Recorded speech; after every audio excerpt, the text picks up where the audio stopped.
Всем привет! Вы находитесь на канале Радости Частного Дома, и с вами, как всегда, Вадим. Это у меня помидоры сорт Санька желтые. И сейчас я хочу собрать с них помидоры на семена.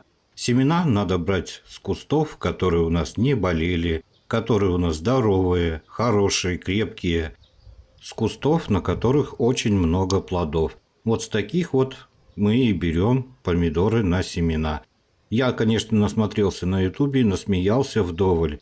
Кто говорит, надо с первой кисти брать, кто со второй, кто с третьей, кто на что горазд.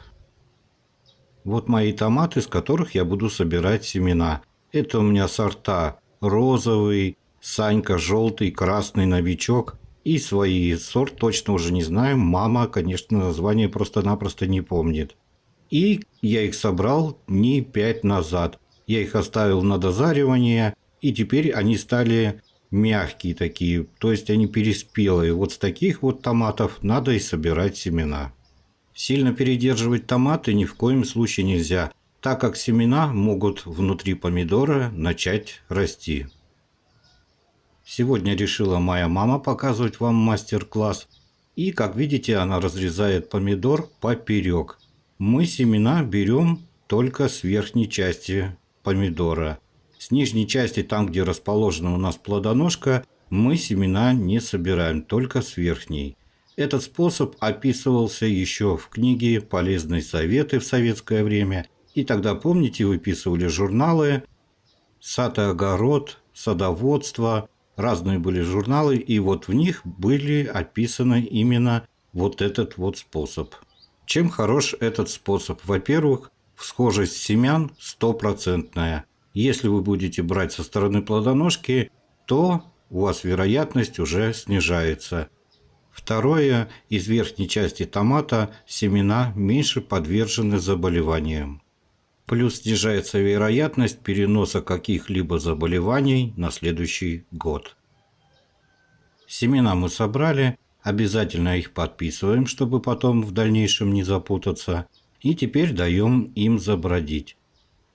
Они должны прям прокиснуть. Именно в этот момент у нас отделяются семена от мякоти. И еще один нюанс. Ни в коем случае не оставляйте семена на солнце. Брожение уже закончилось, прошло у меня ровно 2 суток. Как видите, сверху образовался тонкий налет, белый такой. Это плесень, это нормально, не пугайтесь. Так должно быть. Брожение проходило при комнатной температуре, и теперь нам осталось отделить семена. Теперь берем ложку и хорошенько, тщательно все перемешиваем. Таким образом у нас семена отделяются от мякоти, они оседают на дно. Теперь нам понадобится сито и вода. Воду я наливаю прямо в семена. Мама хорошенько все сейчас перемешивает и начинает потихонечку сливать верхний слой, но через сито, чтобы не потерять семена. И вот так вот потихонечку она через сито сливает аккуратненько. И внизу у нас, как видите, остаются семена, которые нам и нужны в принципе. Мякоть она вот так вот рукой процеживает через сито. Если попадаются кусочки, просто-напросто выбросите их. И теперь мы прольем еще раз семена водой. Это удобнее, конечно, делать над раковиной, над проточной водой, но я просто вам показываю как пример. И теперь опять наливаем воду в семена, хорошенько мама, как видите, рукой промывает их. И теперь опять выливаем все это в сито. И теперь осталось прям в сите еще раз хорошенько все промыть, чтобы у нас не осталось ни в коем случае никакой мякоти томатов. И вот таким вот образом мама хорошенько все промывает. Промыть семена необходимо очень тщательно. Семена мы промыли, и теперь их переносим на блюдце. Берем любую эмалированную посуду, можно использовать, конечно же, и пластиковую. Когда мы семена перенесли на блюдце, их необходимо равномерно по нему распределить. Ни в коем случае не оставляйте комком. Возможно, у вас появится какой-нибудь грибок, поэтому равномерно распределяем по блюдцу семена. и отправляем их на солнце. Да-да, прямо на солнце. Именно солнце защищает наши семена при сушке от грибковых заболеваний. Прошло у меня ровно 7 дней, и семена томатов у меня полностью высохли.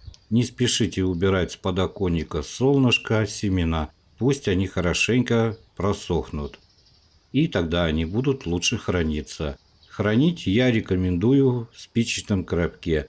Можно сделать какую-то формочку из картона или из бумаги. Ни в коем случае не храните семена в закрытой таре или просто-напросто в пакете. У вас семена тогда могут просто-напросто задохнуться. Хранить семена я буду при комнатной температуре в темном месте, там, где малая влажность. Желаю вам всем больших и хороших урожаев. Всем пока-пока.